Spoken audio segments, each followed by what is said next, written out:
Hey everyone, my name's Toni and I'm coming to you from my studio in Queensland, Australia. And I just want to say first a little welcome to my lesson, and I really hope you guys are going to enjoy it. So this lesson is all about a sort of loose, messy urban sketching, which I really love to do. And lately I've been incorporating lots of bold, bright colours in my urban sketches that are, not in the actual real life photograph. And the other thing I've been doing a little bit lately is trying to use more of my own photographs from my travels, places that I've been. And what I really love to be able to do is capture that memory in a different way than the photograph does. So, the way I kind of remember, the way I maybe felt on that day or when I went to that place. And so that's why I've called this little lesson Memories, because it's kind of a way of capturing that, kind of little moment in time. And it's really nice to be able to do that and then to be able to look back on those memories as little artworks that you've created, and you can even give them to people that, were maybe there with you or have some connection to that time. So I hope you guys enjoy this lesson, and remember to try and be like messy and loose. Hold the brush loosely, hold the pen loosely, and try not to get hung up on everything being, kind of like perfect, because this is a lesson about the imperfectness of creating, which is the way I create. So messy. I hope you guys enjoy it.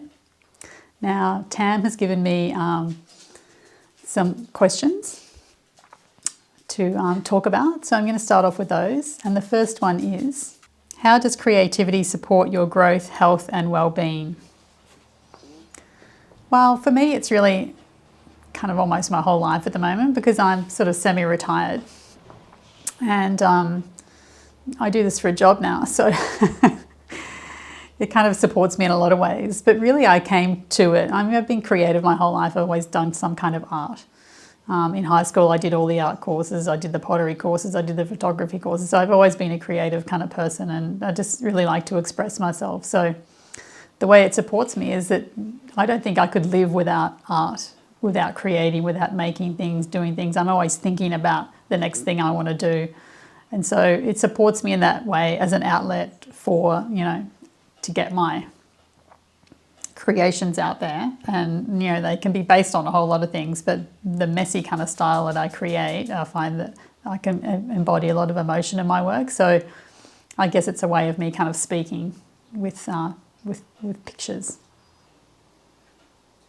What is most important to you as an artist?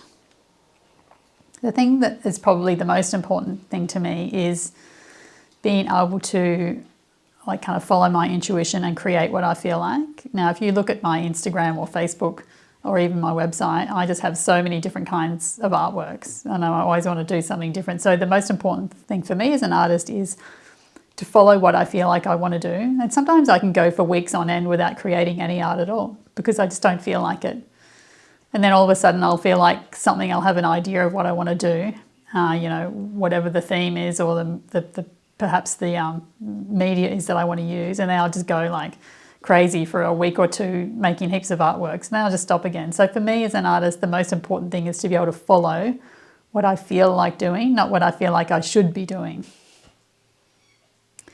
As an artist, what is your biggest struggle and how do you deal with it?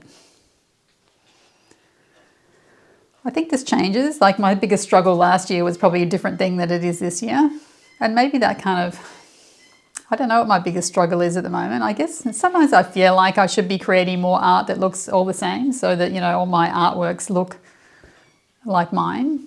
But then again, I think they do all look like mine, even though they're also completely different.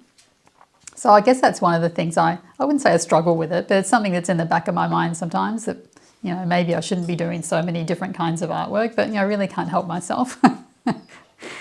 So even though that's a bit of a struggle, it's like I just ignore it. You just ignore those things sometimes and get on with it. What specific skill, new or existing, would you like to develop more? I don't know that there's anything really. I feel like I've tried so many different things and so many different skills that I feel like I've kind of dabbled in a little bit of everything. I really would like though to still, and I don't know if I said this last year or not, I really would like to still develop my oil painting skills a little bit more. I really love oil paints. I love everything about them. But for some reason I hesitate using them, and I'm not really sure why. It's not the smell or anything because I use all natural oils, but I guess if I really feel like I might want to move in a direction soon, I might do a little bit more with oil paints. What do you want beginner artists who are struggling to know? I think the biggest thing, and a lot of the times I see comments from people that they're afraid to try something, or they don't think they're good enough at something, or there's sort of this something holding you back. You just have to find the thing. What's the thing that you love, or what's the thing that you really want to do when you see other people's art, or what is it that is the thing that's calling you? And you just have to go for it. You go, what? Don't try and create art that isn't something that you know you're going to love. Go for whatever it is that you love. Like if you love watercolours, but you think you can't do it, well, just put that aside and go for the watercolours. Or if you like acrylic paints or collage, but you think, oh, I don't know if I can do that, you just have to go for it. So I would say figure out what is the thing that you think you really want to do and create, and then just keep on plugging along until you get it. And like it takes lots of practice. Some things come a little bit easier and some things take more practice. So you just have to keep on practicing. I consider every single artwork I do practice, because nothing is ever, like the perfect finished thing and that's it, I've achieved it and I'm never going to make art again. The whole practice of art is practice. Artists, the old masters through time, they were always practicing and working on you. When you work on something to get better, it's practice. So every artwork I create I consider practice. And if you think of it that way, it sometimes makes it much easier to just be free and be loose. So that's my advice. And I hope you guys enjoy my lesson. And if you have any questions, just ask.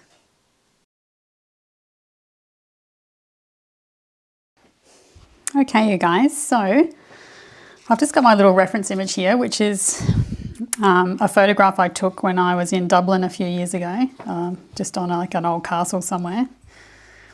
And I really like using my own reference images because it's really nice to create a memory or something to look back on of places that you've been. And it's really nice if you can take some nice pictures of things with character, and there's probably a few of you that really love old doors and stuff like I do. And so I'm going to paint this little door. And what I've got is just a couple of pens. These are Staedtler pigment liners. And I've got a 0.3 and a 0.6. And then later on I'll be using just a black gel pen, a 1.0 black gel pen. This is a Pentel Energel, but you can use any gel pen. I'll just put that aside for now because the gel pen's not waterproof, so you can only put it on at the end, but these ones are waterproof. So I'm going to start with the 0.3. And I've just got a little clipboard here, and I've just got a little piece of Arches cold press watercolour paper. And it's about 20 centimetres square. I just tore it out of a big roll of paper that I have. So I'm going to start with just doing like a light drawing to begin with. And I'm going to obviously, it's an obvious starting point is the door. But I don't want the door to be too big, so I'm just going to put like a little kind of mark. I'm actually going to put my board up on a little bit of a box at the back, so it's on a little bit of an angle. It's much easier to draw if you've got your paper facing you a little bit rather than trying to hunch right over your desk over a flat piece of paper. So I'm going to just start with just putting like a little indication of where the bottom of the door, I think I want the bottom of the door to be sort of there. And then the top of the door, it's only going to be small because I've only got a small piece of paper. So the top of the door I'm going to put there. And so then I'm just going to I can put like a line down the middle. And then I'm just going to sort of make this arched door shape. I've got two little puppies and dogs in the background playing, so I'm hoping they don't make too much of a racket while I'm doing this. So there's my little door. can put in the like door handle. So now I'm just going to kind of start filling in around it, and there's sort of, you know, some stonework around the outside, and I'm just drawing lightly. Let me just clip that to the top of my board. And I'm keeping it messy. And then I can have a look down here at the bottom, and I'm just always looking at where are the lines going, where do the lines go.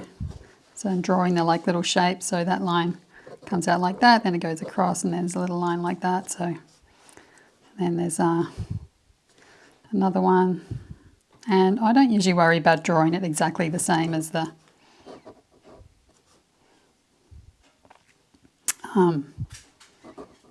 image. I kind of just make stuff up as I'm going along. So even though I'm drawing a place that I've been and I want it to look like the place a little bit, I kind of like use my artistic license and change it to suit. Because if I wanted to remember exactly how it was, I would just look at the photograph. So I'm just going to draw, that'll just sort of do.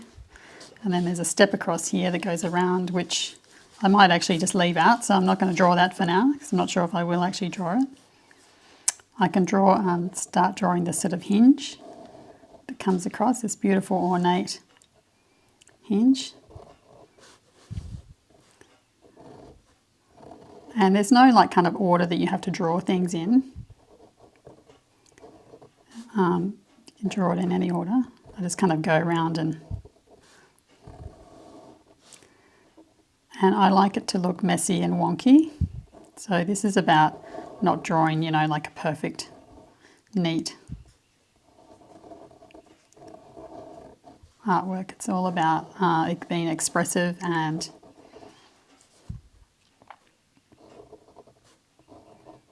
full of charm.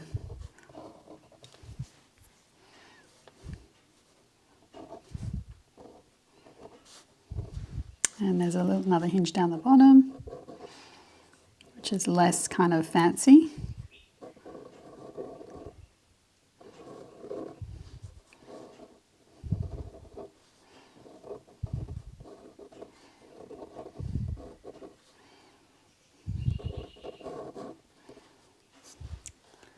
That's probably good enough. There's like a little kind of lock underneath the handle which I can put in. Now there's these lovely stones around the outside. So where shall I start? I'll start up the top here. So I'm going to draw like a little bit of a line across, which is the kind of roof line. And try and hold your pen loosely. Don't sort of get in with your pen like this. Kind of hold it loosely and try and keep your artwork sort of loose as well. So now I can draw these like stones. I'm going to start here and just kind of come up and down here.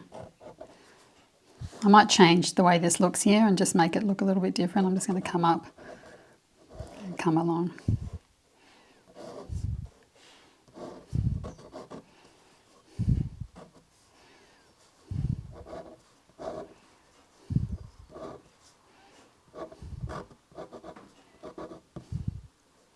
And don't worry about lines that are not, you know, the correct perspective for the drawing or anything.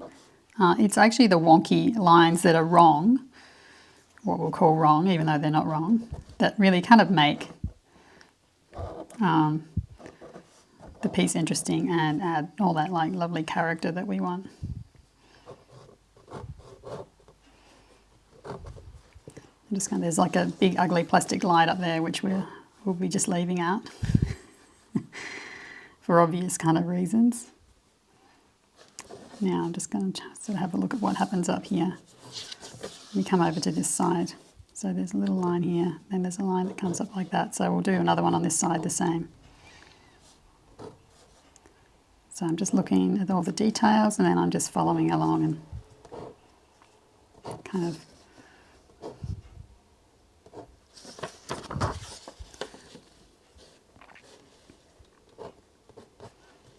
making it up.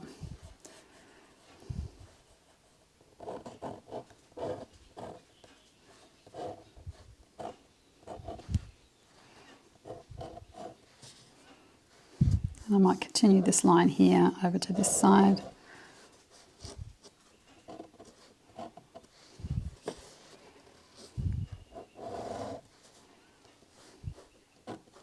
So I'm changing this whole kind of corner to look how I want it to kind of look.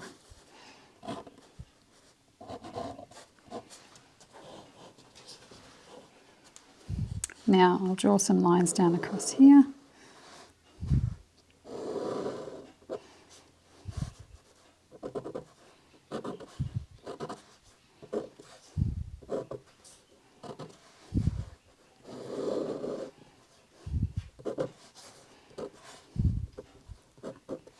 And I'm just kind of like stopping, you know, about 1 inch away from the edges of the paper.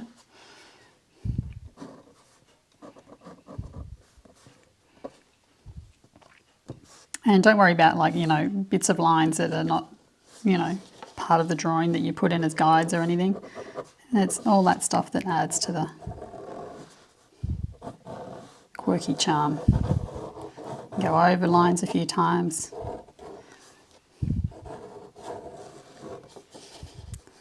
And so around the door frame, I'll just put some lines in, kind of even them up on both sides. And I'll keep it going right through.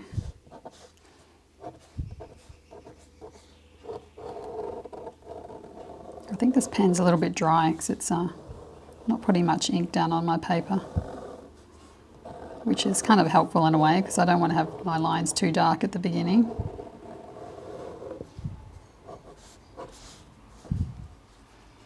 Now I might just put a little bit of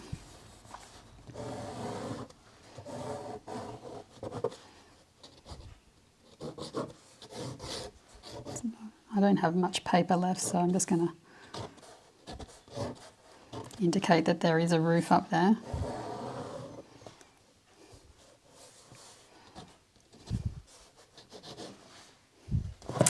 And then we've got some blocks over the side here, but instead of drawing like more lines, I might actually make those look more like kind of loose stones, like as if it's a different kind of stone.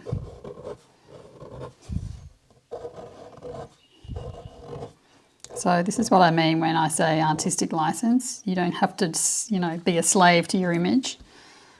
You can make it look however you want.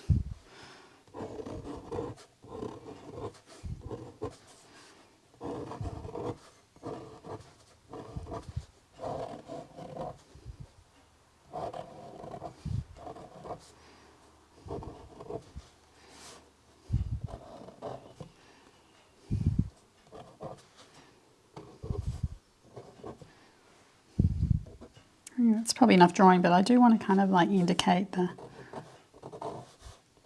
wooden boards that make up the door. So I'm just putting those in lightly.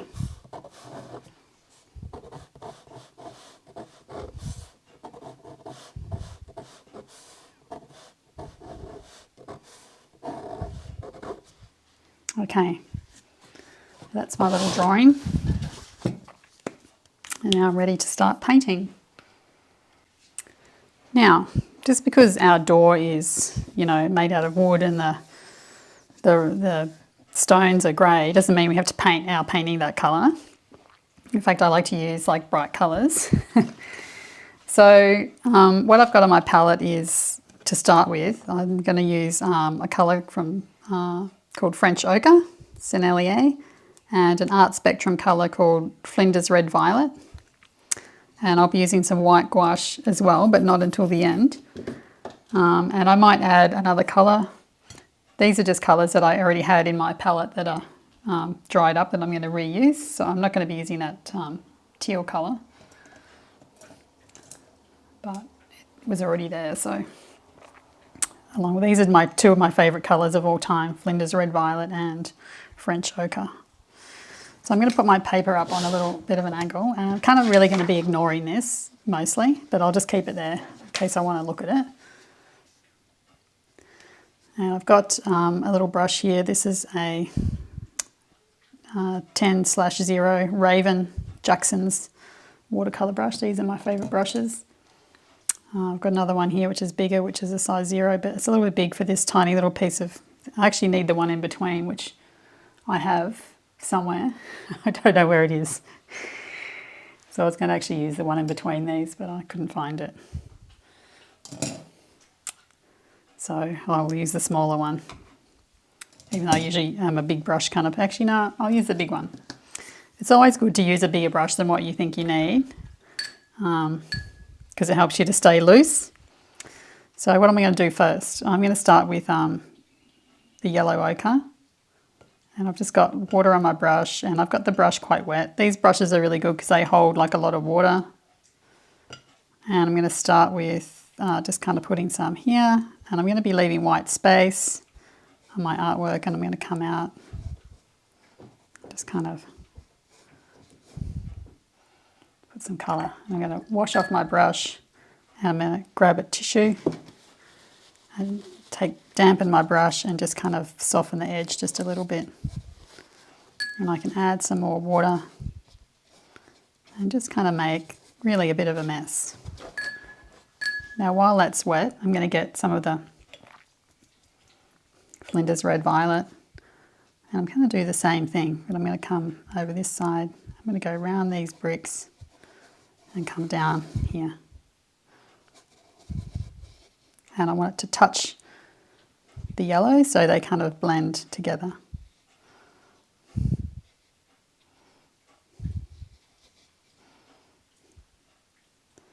And I'm going to splatter a little bit into the yellow.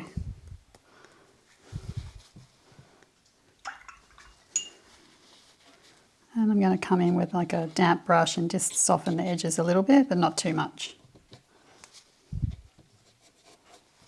So you want to keep some edges nice and sort of harsh, and then some edges a little bit looser with that little bit of softening and blending.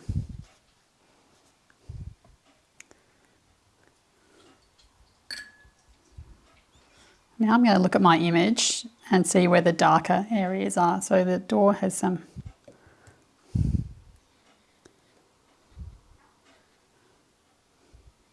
shadow. So I'm going to put a little bit in there, and then around the bricks, stones, I'll put a bit up there.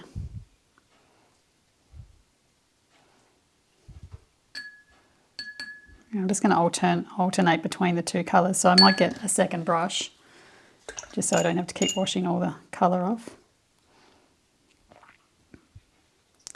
And I'll come back in with a bit of that Flinders Red Violet and just kind of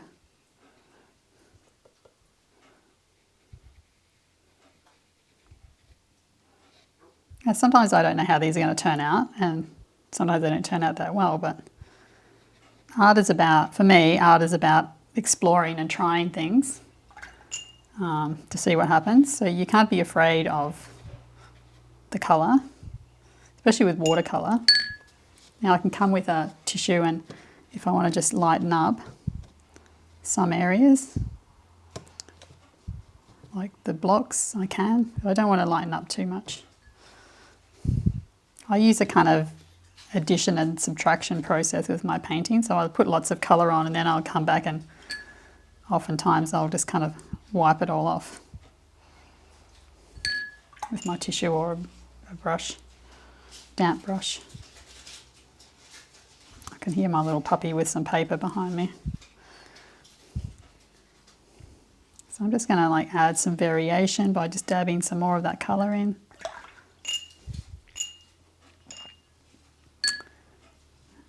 And this side I might, let's see what happens if I put a little bit of the purple in there.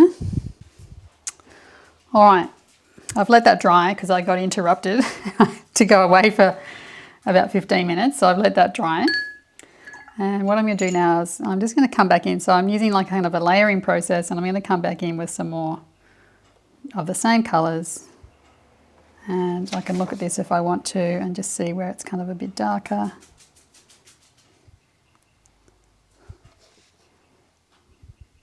I might put just a little bit down here as well.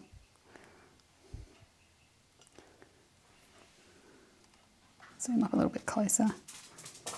And I can come in around here where my stones are. Again, keeping it all loose. This isn't an exercise in, learning how to paint inside the lines by any means. It's all about painting outside the lines, going over the lines. And I try and always keep a tissue in my hand to soften the edges, or I can just wash off my brush and come in and just soften some of the edges, not all. I'm going to switch to my other brush,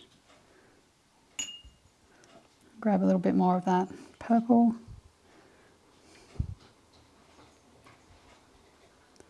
I'm going to splatter a little bit into my yellow.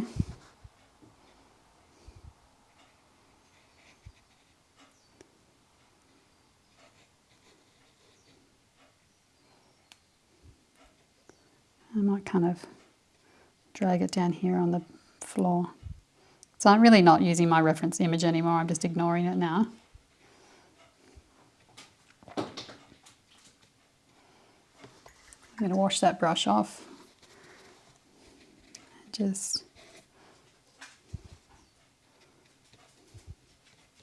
I'm not going to put much more paint on than this.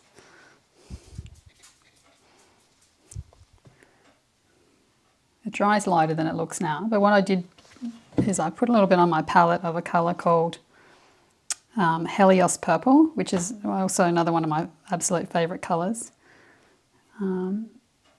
It's a little bit like Opera Pink, but it's much deeper and I think much nicer colour.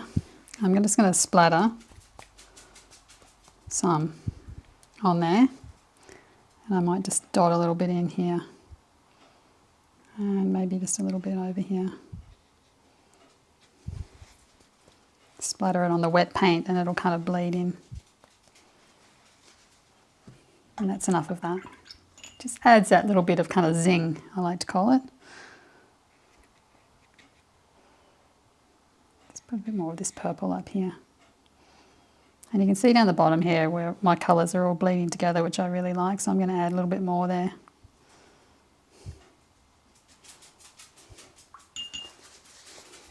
And I can come in and just, it's a bit dark over here. I don't want to draw too much attention to the stones on the side because the door is sort of the feature, so I'll just lighten that up over there a little bit. And I like this kind of bit of a mess at the bottom.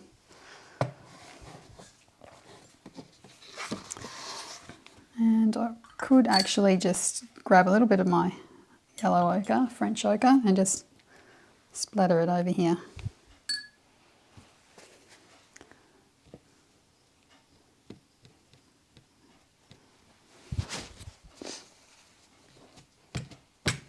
Okay, I'm going to let everything dry now.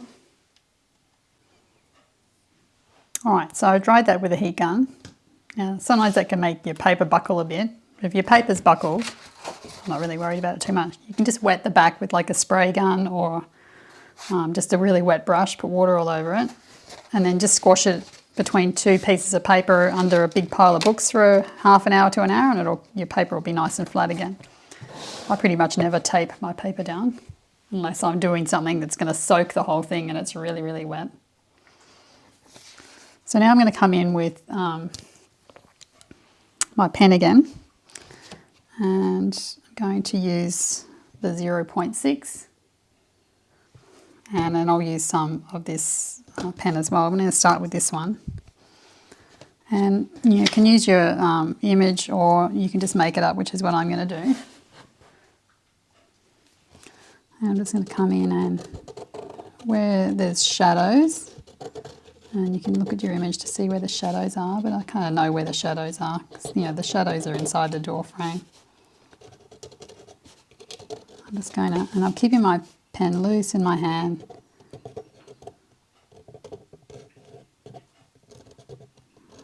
I'm adding.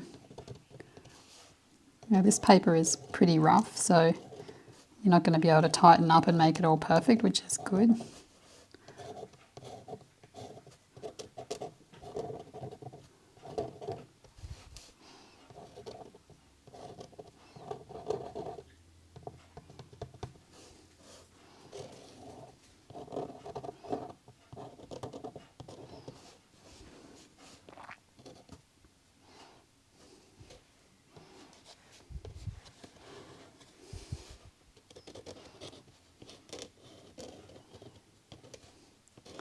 So just go around and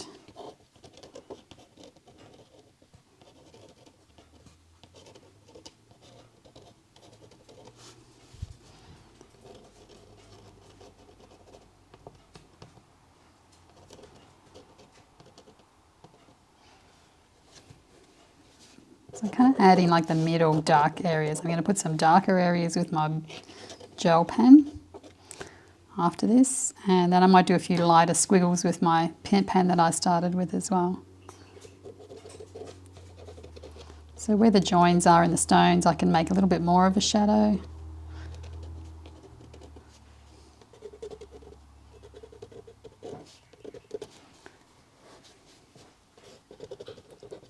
So I really am just making it up. But if you look at your image, you'll see that where the stones, you know, join, there's like a bit more of a shadow.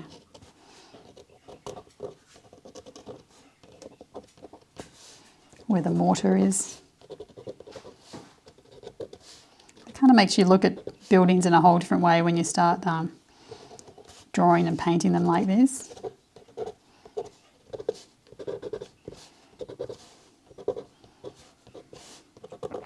The next time you see an old door, you'll look at all the little details because you'll think, oh, imagine if I drew that, what would I like pay attention to?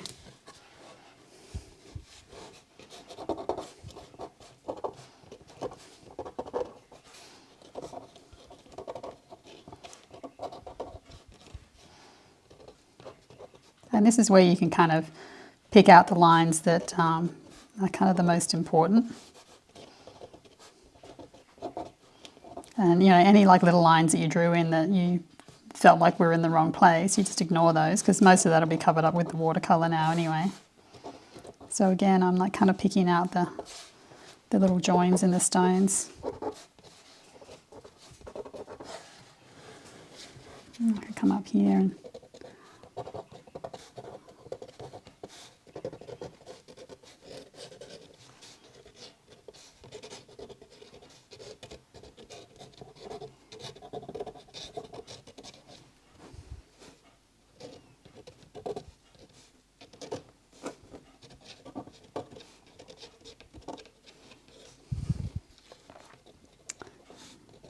the drawing and pen work usually takes kind of longer than the actual painting with this kind of painting.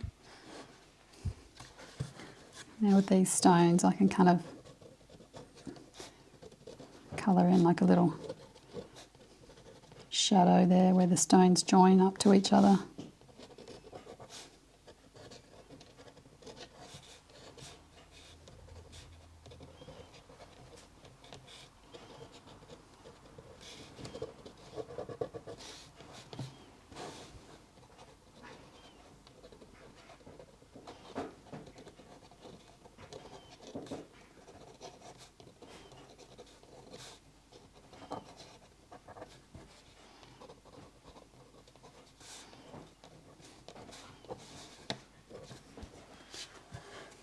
And some on this side.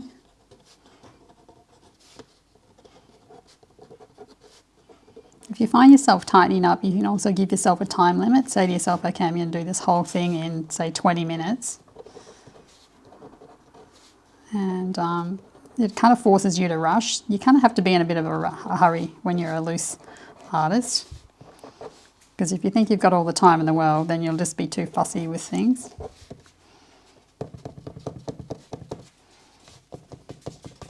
Some dots.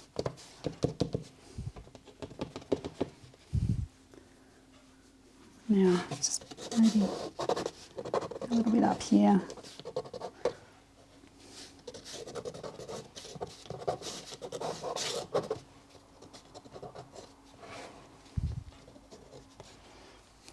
Now I'm going to grab this gel pen. Just make sure it still works. Yeah. And where it's kind of the darkest, I'm just going to scribble in a bit more darker. Now, if you don't have the 0.06 or in this pen, you can just use a gel pen.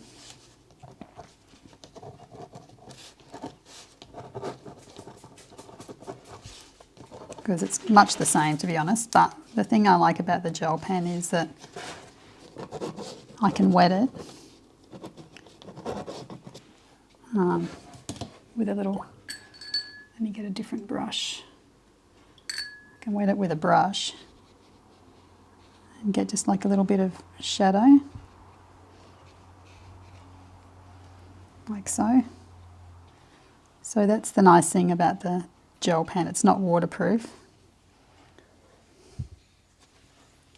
So wherever I put that, often I use a fountain pen as well, because a fountain pen, the ink will all bleed as well. So I've got a little bit of that ink on my brush now. I can spread it around. I can just add like a few little touches.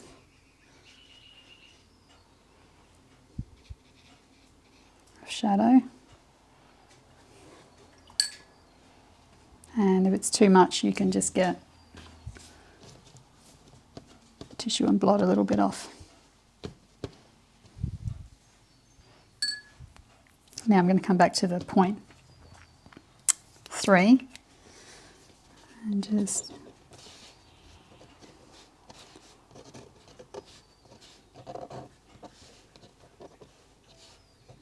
a little bit of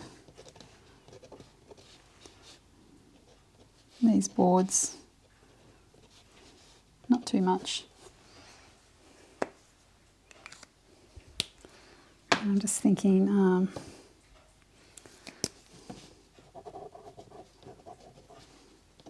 little bit more in here. Sometimes you need to sit back and kind of squint at your drawing and think about where do I feel like it kind of needs something.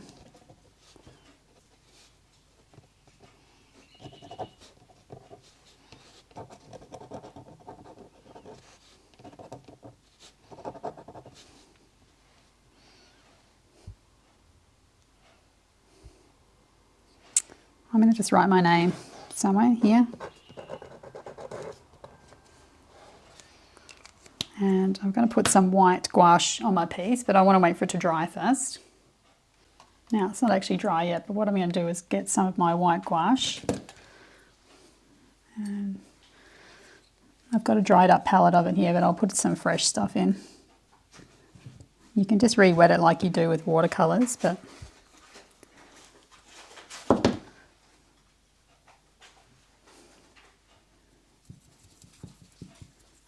you don't want to put too much water with it because you want it to be nice and thick because it's opaque. If you put too much water,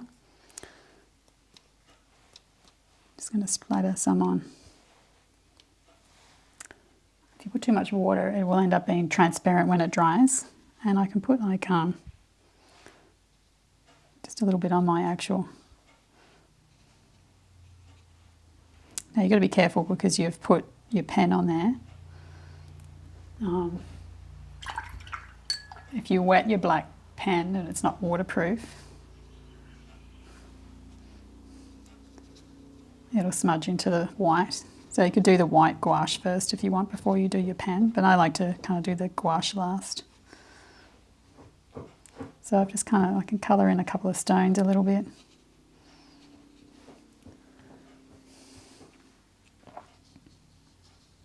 When it dries, it won't be as white as that. But I try not to get too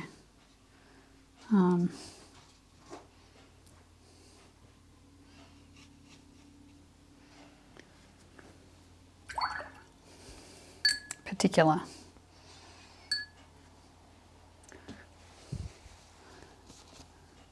I can dab off a bit if it's too much. It's going to dry lighter. The splatters hopefully will dry nice and white. So I'm just going to dry it off.